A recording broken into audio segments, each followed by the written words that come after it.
What's up everyone, my name's Brenner, welcome to my channel. This is Mr. Liquor Sipper and this is Whiskey Proof News. So, according to experts, these are the best whiskeys of 2022 that you should have. Let's go.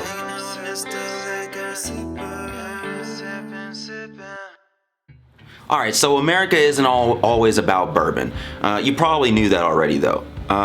For me, it is. I love bourbon more specifically, but we have everything from rye to Tennessee whiskey.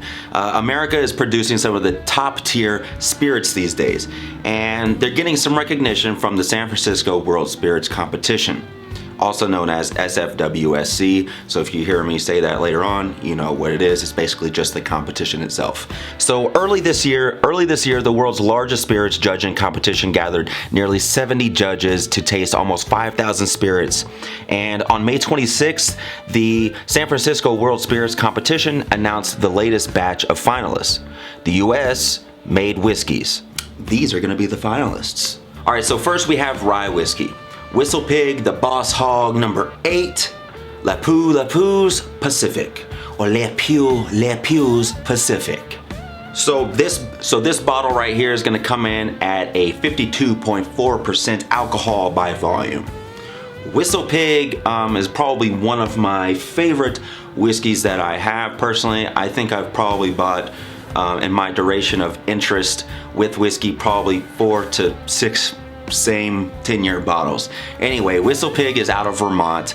It is one of the best distillers of rye whiskey, garnering accolade after accolade after accolade over the past years.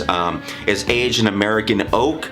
Then the whiskey is finished again in single island Philippine rum casks. Maybe that's where that super good taste comes from. And then it's bottled at barrel strength.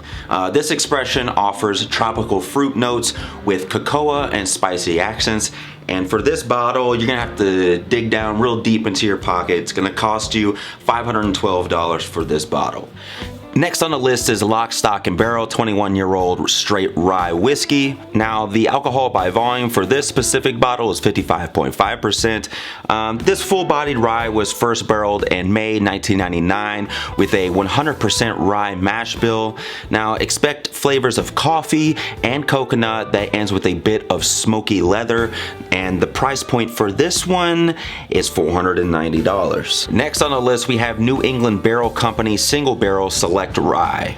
Okay, so for me, this bottle is very interesting, or I guess I would say this whiskey itself is very interesting because of the alcohol by volume. It comes in at various different alcohols by volume, and they say that every bottle is different and the ABV may be different on every single bottle, which is it's interesting to me and it's very unique, but then some people may not like that because there's no consistency. But this is a New Hampshire based New England Barrel Company, so it's out of New Hampshire. Now they let their rye age for at least 8 years before it's bottled at cask strength. No two bottles are the same, as I said, but New England Barrel Company says that each expression will have a pleasing nose with a depth of flavor and a long drawn out finish on the palate. Next, of course, you cannot go on any list of whiskey without mentioning good old Jack Daniel's Tennessee whiskey. This particular bottle is Jack Daniel's 10-year-old Tennessee whiskey. 10 years old. Hasn't even hit puberty yet. The alcohol by volume is 48.5%. Now, Jack Daniel's Old No. 7 makes JD all the money. Not all the money, but most of the money. But when Jack Daniel's branches out from its flagship product, you can find some serious winners, like its 10-year-old whiskey. It's a bigger, badder version of the Old No. 7 and the brand's first age statement whiskey in over a century.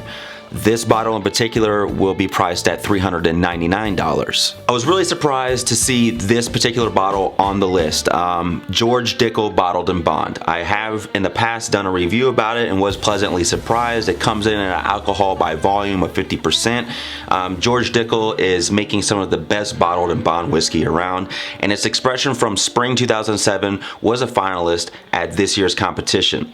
This is has sweet and fruity notes, and it's bottled and bond whiskey is a winner, especially at its price point of around $46. Now we have American single malt whiskey. So 888 Distillery, the Notch Nantucket single malt whiskey. This single malt whiskey comes in an alcohol by volume of 48%.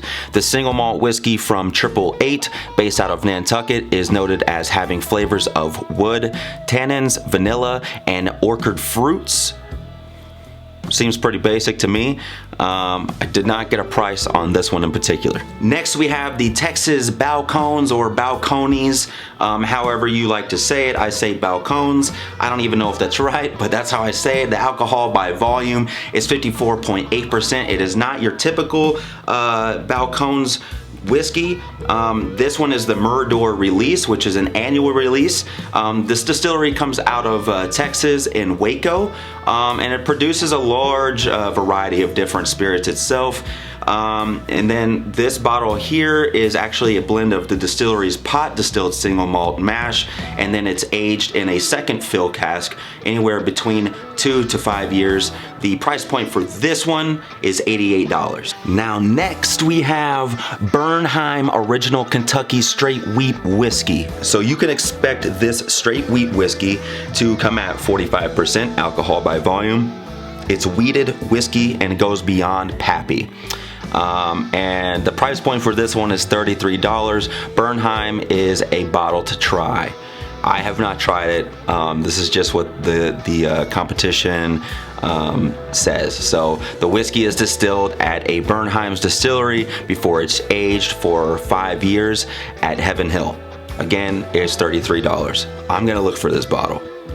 Next we have Bainbridge Battle Point Barrel Proof Wheat Whiskey. This is one of the higher ones as far as alcohol by volume is 70.6%, which is pretty high up there. Since this whiskey is matured in Washington State, the salty coastal air imparts a bit of savoriness to the spirit that makes this a very unique pickup. It's not all about salt though, with other flavors including caramel or caramel and vanilla. This also has a decently modest price point of $53. Okay, so it seems like George Dickel's killing it these days because they are on the list again for the American Blended Whiskey. George Dickel, Leopold Brothers collaboration blended whiskey. Now this bottle comes in an alcohol by volume of 50%. Okay, marginal. For this collaborative spirit, Leopold Bros took its 3-chamber rye and then blended it again with George Dickel's column still rye to create a heavy bodied rye that used to be the standard in America decades ago. This resulted in a spirit that has a maple syrup like mouthfeel and then hints of cocoa and dark fruit. This bottle is $120, still reasonable to me. And now my dog is barking. Alright, so next on the list we have High Bank Distillery Whiskey War Double Oaked Whiskey. So this last bottle comes in at 57.75%. This is a limited release whiskey. It is double oaked. Nothing could beat my double oaked over here. Oh wait, it's gone. And so for this last one, this alcohol by volume comes in at 57.75%. This is a limited release whiskey. It is double oaked, and so after its initial aging period and new charred oak barrels, it's then again dumped into a second oak barrel for further aging. This method produces a whiskey that gets its oak flavors turned up to 11 with a beautifully rich dark brown color. So for those of you that like that darker, whiskey, this is the one. Price point, didn't get one for this, so apologies for that. As far as that goes, thanks for jumping into my whiskey proof news today. I am Mr. Liquor Sipper. If you guys like this information, like, subscribe, and then multiply and divide. Tell your friends, tell your homies, tell your enemies, tell your grandparents, and everyone in between. You know, it helps with the algorithm, helps get people to figure out who I am, and then grow the audience that we have here and expand the knowledge of whiskey. As I learn, you learn, we all learn. It's all fun and games until someone drinks too much. I have no idea what any of that means. Alright guys, as always, cheers and keep on sipping.